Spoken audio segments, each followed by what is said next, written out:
Gedling.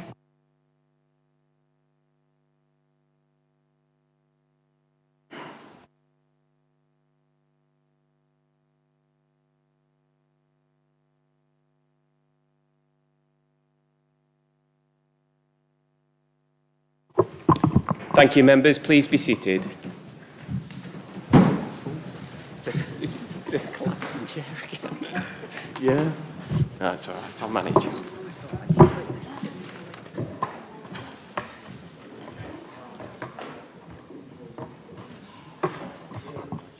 For the first item of this evening, I'm going to ask my chaplain, Father Philip, to now read a thought for the day.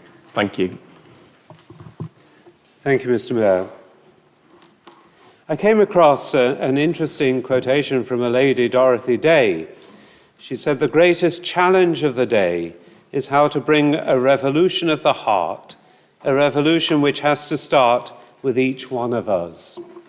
I thought it would be most interesting as a new year begins in the mayoralty. And so I share with you as well a short extract from the letter that St. Peter wrote. These are his words. God wants us to be good citizens, so as to silence what fools are saying in their ignorance. For we're slaves of no one except God, to behave like free men and women, and never use your freedom as an excuse for wickedness. Have respect for everyone and love for our community. And so let us now pray. For the nation of which we're a part, Almighty God, receive our prayer for the wisdom of its leaders and the integrity of its citizens, that harmony and justice be assured, and for those elected to public office. Look with favour upon those who govern with authority over us, both in national and local government, that the assurance of peace and prosperity be our goal for all in our community and our society.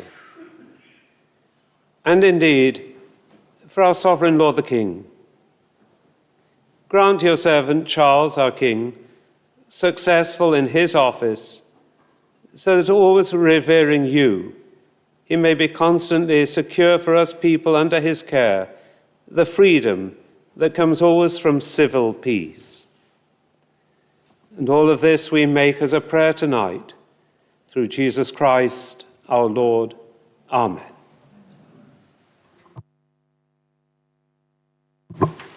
Thank you very much, Father Philip. We'll now move on to item 2, apologies for absence.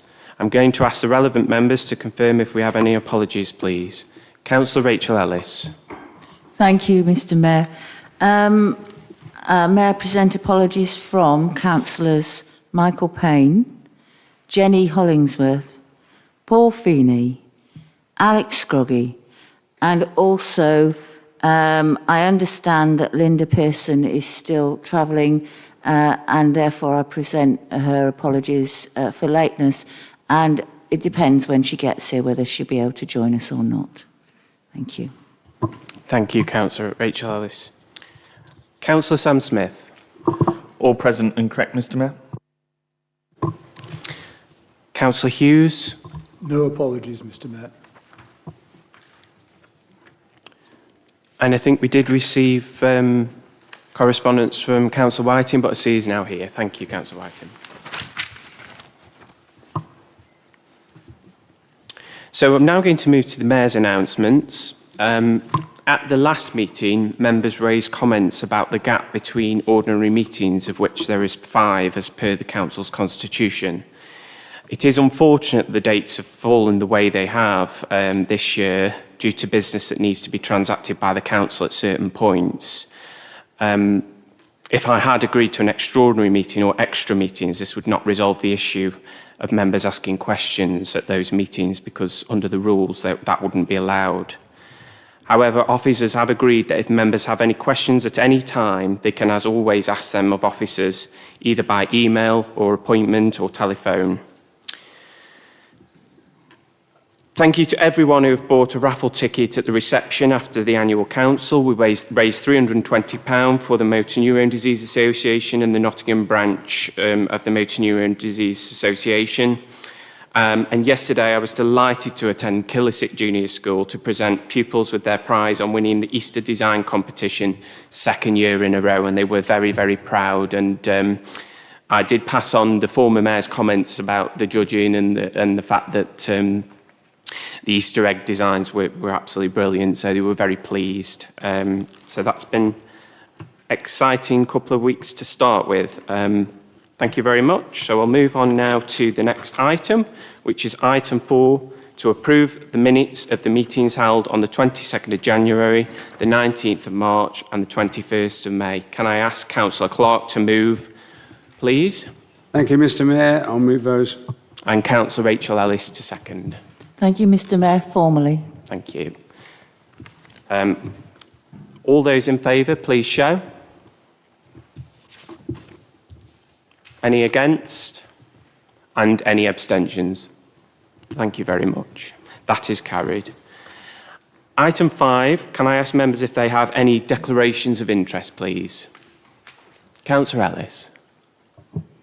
Thank you, Mr. Mayor. I'd like to declare a non-pecuniary interest for item 10, as I am now a parish councillor for that parish.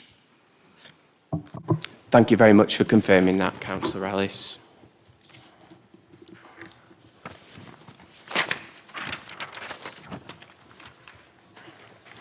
Item 6, petitions under Procedural Rule 7.8. Mike? There are none, Mr. Mayor. Thank you very much. I will now move on to the next item. Item 7, questions asked by the public under Procedural Rule 7.7. Mike? Mr. Mayor, we have received one question from a member of the public who is in attendance at the rear of the room to ask their question. Thank you very much. Can I ask Matthew Francis to ask his question, please?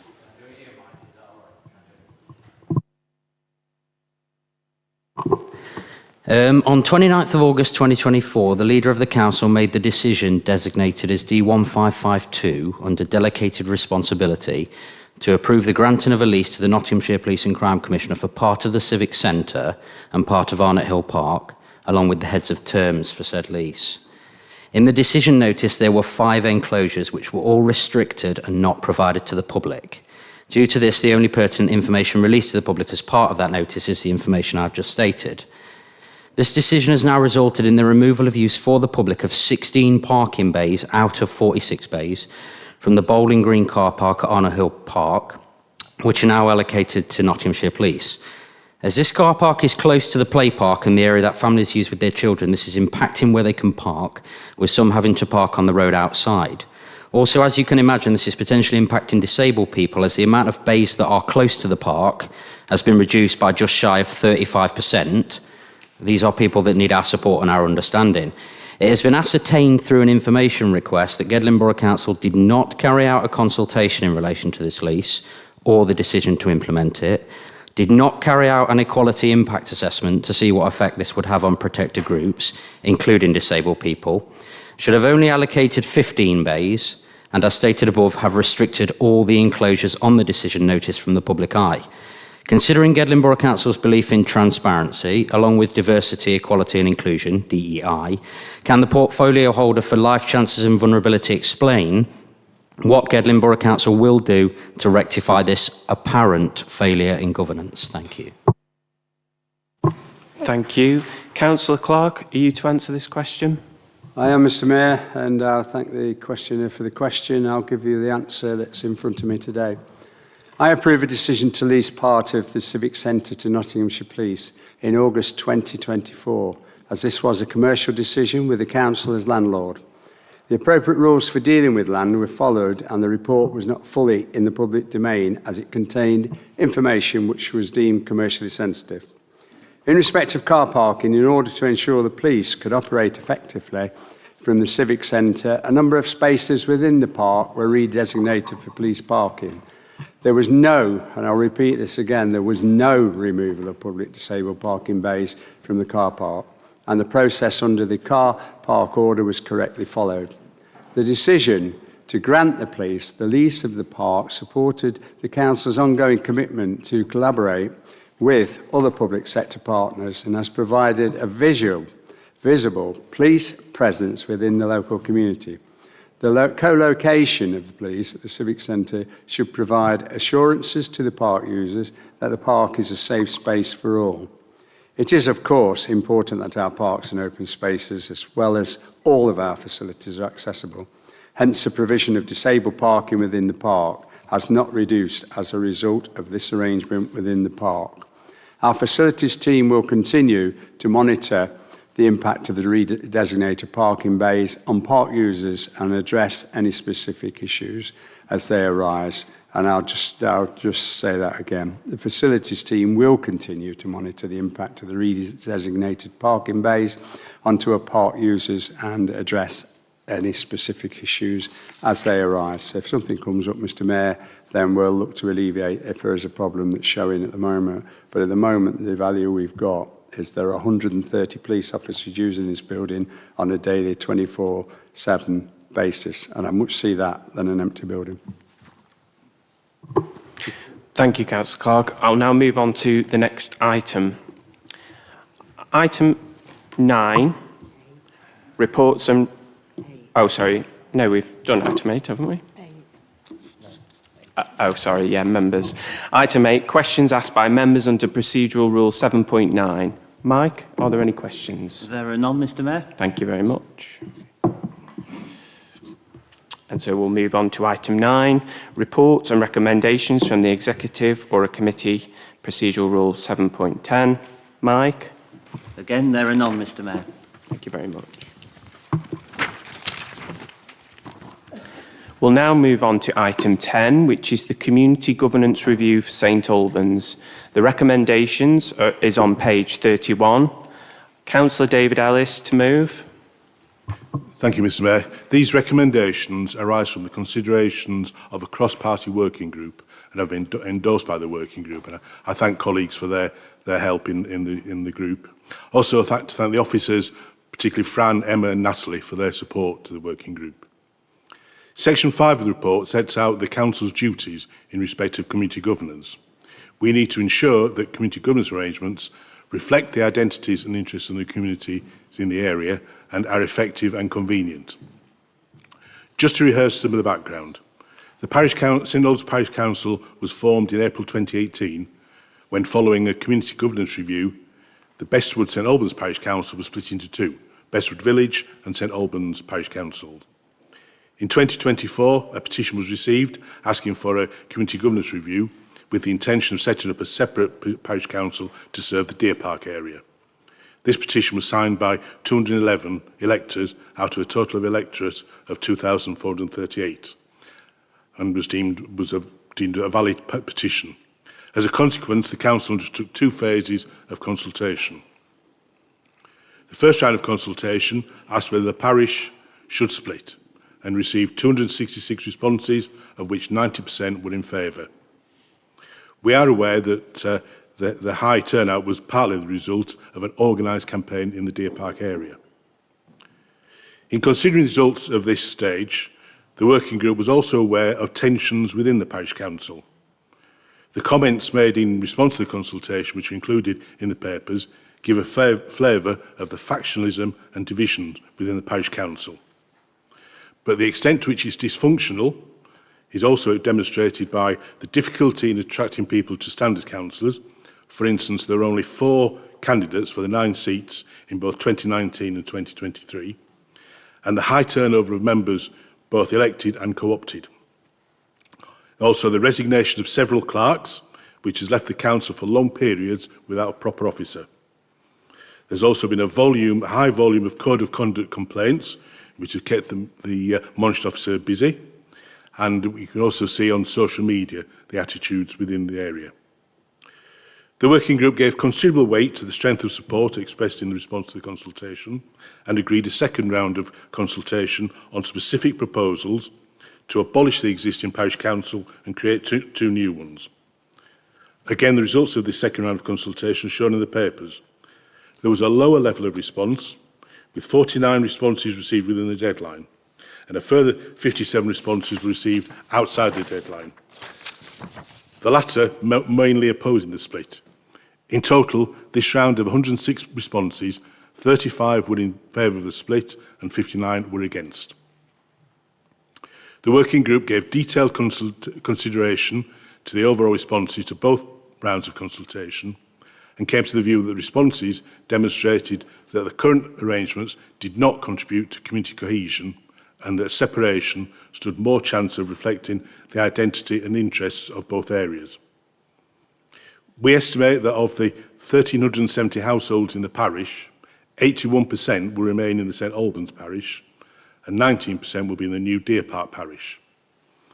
Of the 2,445 electors, some 1,900 will be remain in St Albans and about 22% will be in Deer Park. The working group examined other options for community governance. We take the view that an electorate of 540 will be a very small parish, but it is legally acceptable. I think it would be fair to say that the working group has concerns about the viability of the two new parishes. St Albans raised nearly 29,000 in precept this year. If the recommendations are accepted, the Borough Council will be responsible for setting the precept for 26-27. And our best estimate is that without any increase in the precept, the new St Albans parish will raise 23,000 and the new Deer Park Council will raise 6,000.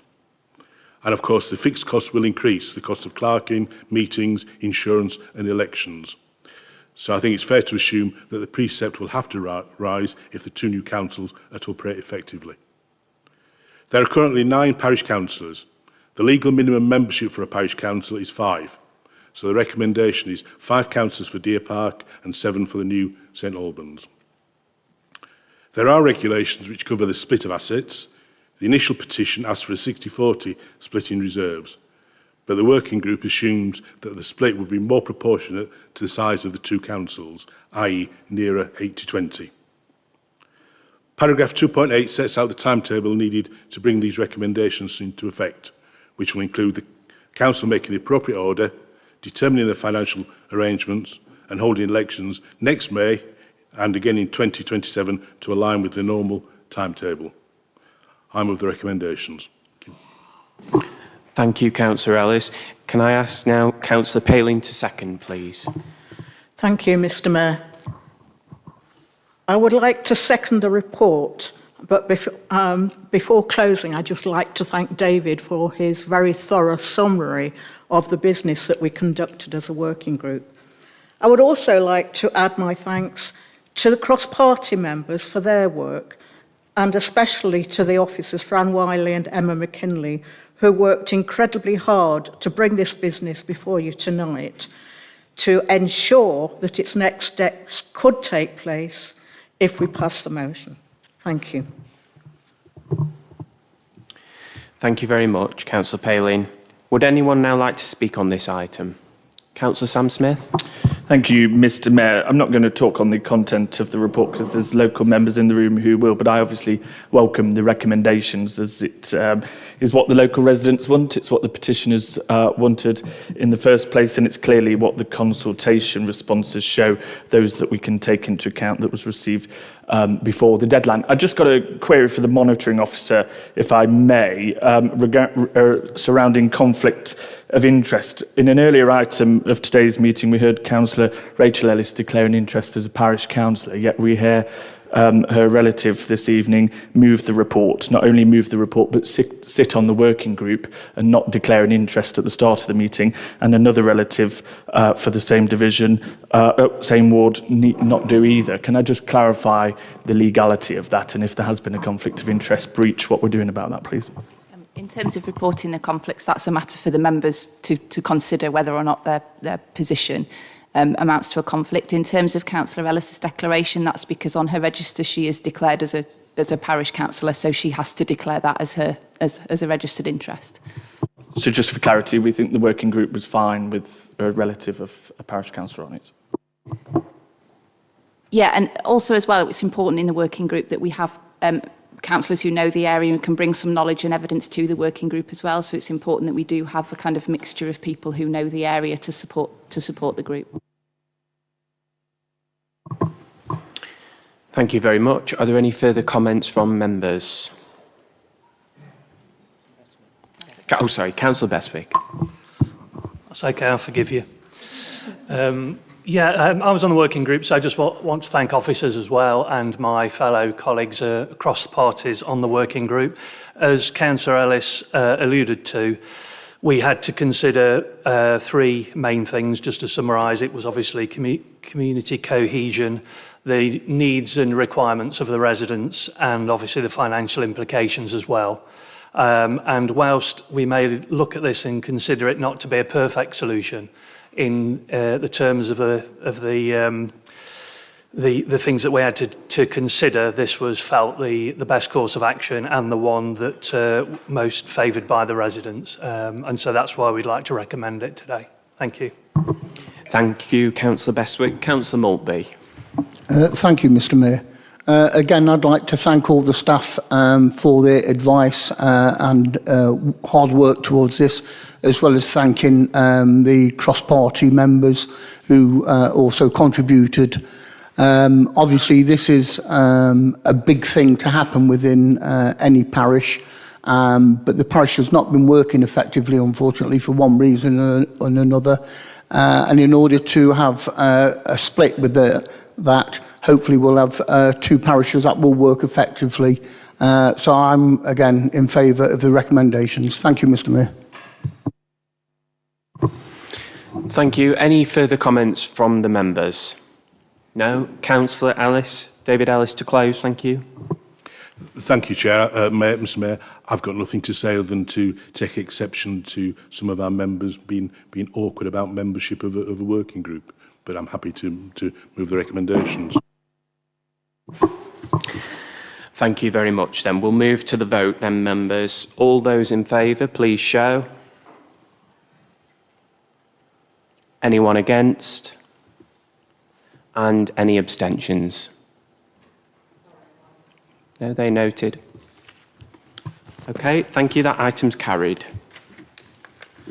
We'll now move on to item 11, the enhanced DBS checks for councillors. The recommendation is on page 89.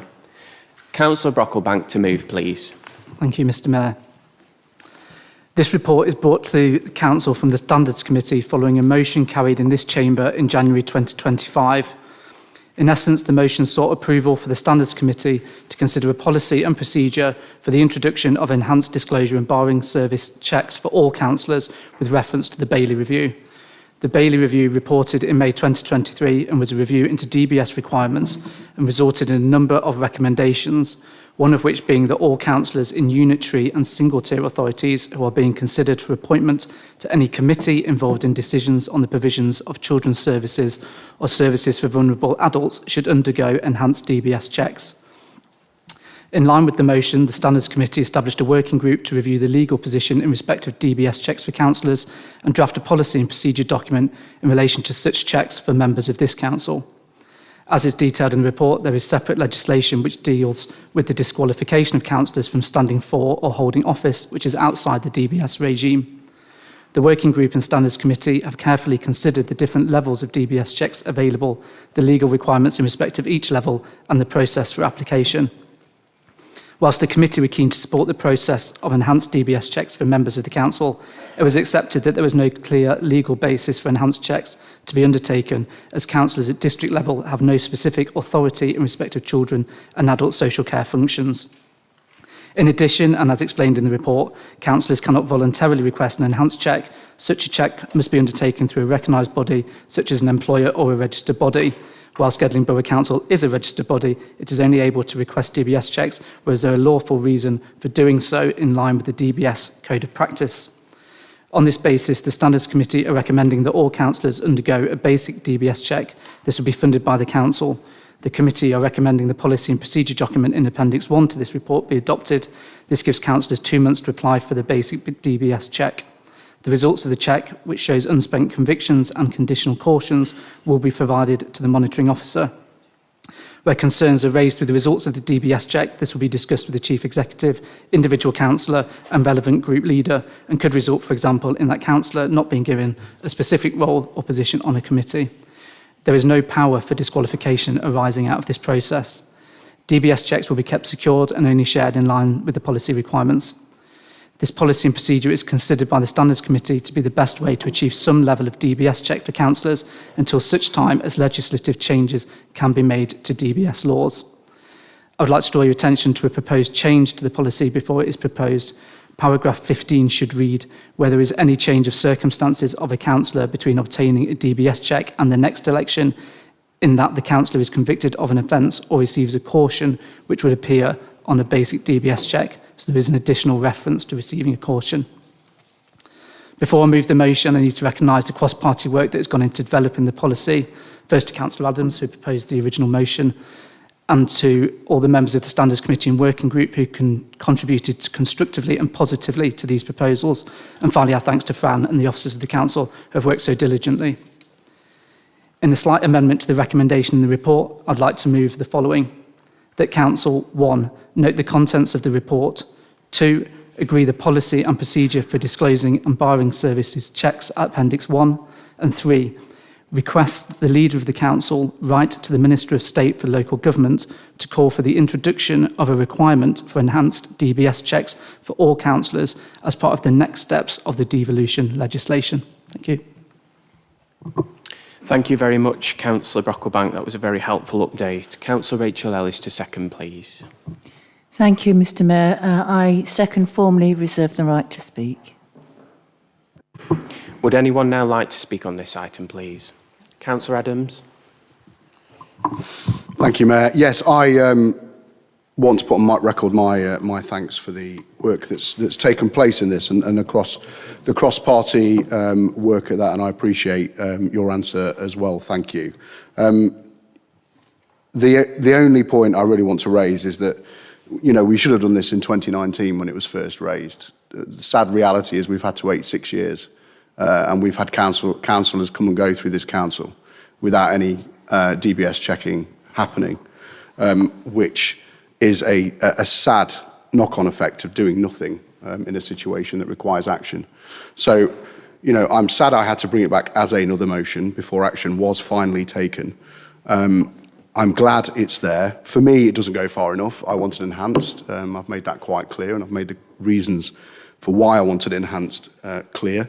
You know, we do visit schools as councillors. We do have access to places where there are vulnerable people as councillors, and for me, as I say, it still feels like it doesn't go far enough.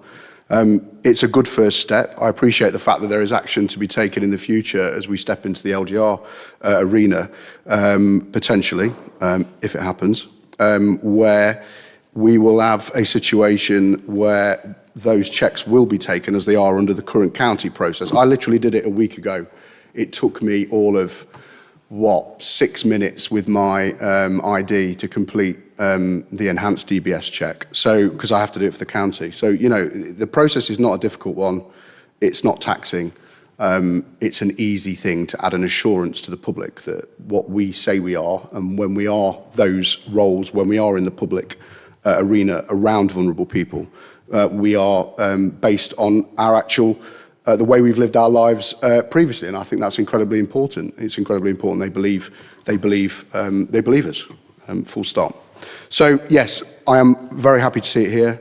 As I've said, made quite clearly, I wanted it to go further, but we are where we are, and we'll take this first step and look forward to the change under LGR. But once again, can I just thank everybody that was involved with the working group to ensure that it was taken forward. Thank you. Thank you, Councillor Adams. Councillor Martin Smith. Thank you, Mr Mayor, and I also like to echo the fact that this council is now taking this seriously. Again, it's a shame it's taken so long, but so be it. That's where we are now. Can I just repeat something I did bring up at the Standards Committee?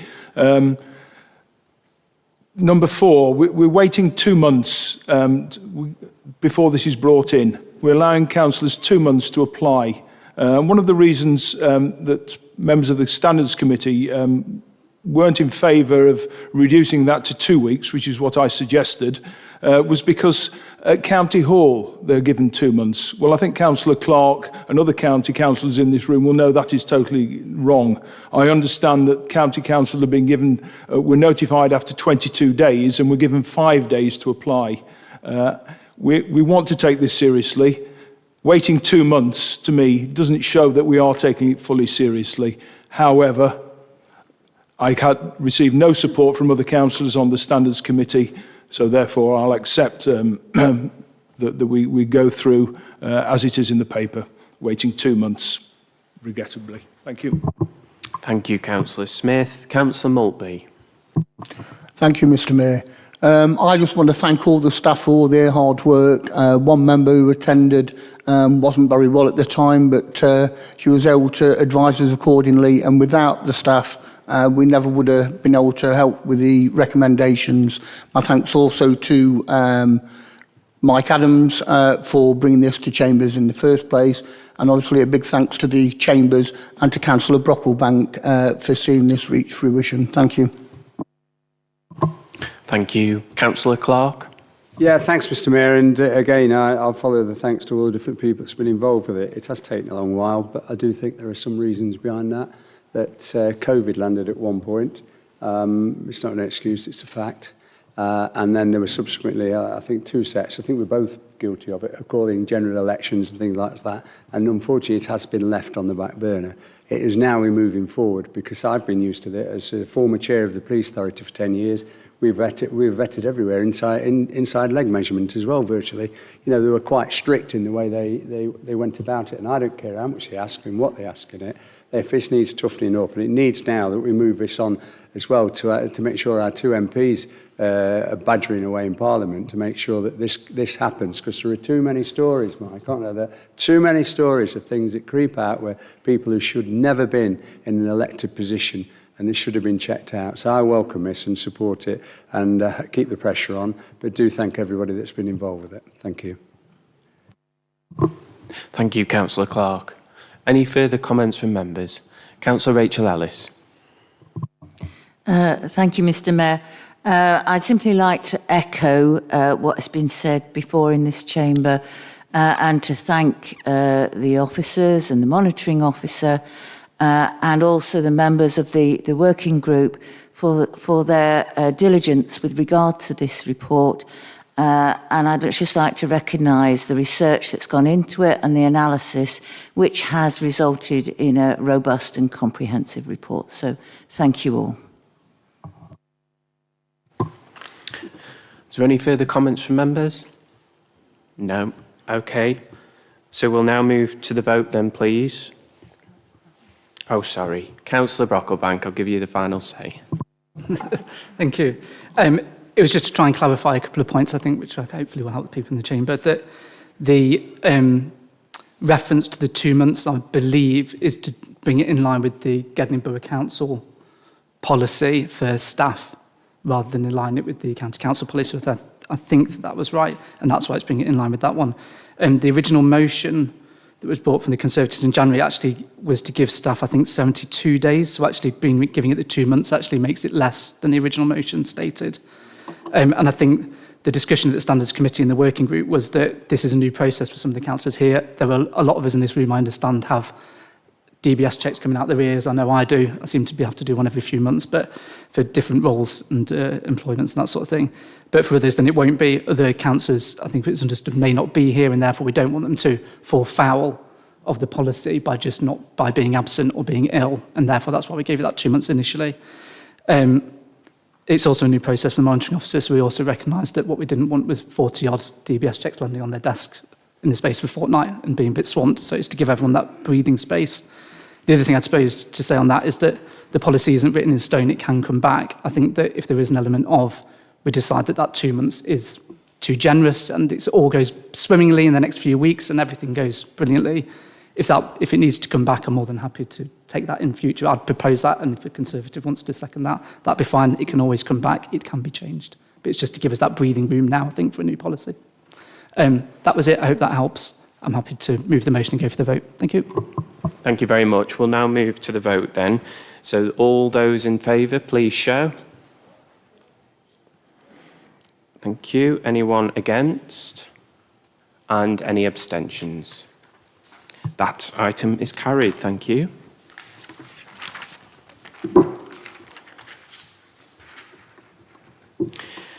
So we now move to item 12, comments under procedural rule 7.11. There are 21 sets of minutes on this agenda. If any member would like to ask a question or make a comment about any of the minutes, would you please indicate to the page number that you were speaking about? First, minute A to K, any comments or questions? No? Okay. Minutes L to U, any comments or questions? Thank you very much, members. I will now move on to the next item. Item 13, motions under Procedural Rule 7.12. Mike? Again, there are none, Mr Mayor. Thank you very much. Thank you very much, everyone, for attending this meeting. This was the final item, so I now close the meeting. Thank you. Members of the Council, members of the public, please be upstanding for the Worshipful the Mayor of Gedling.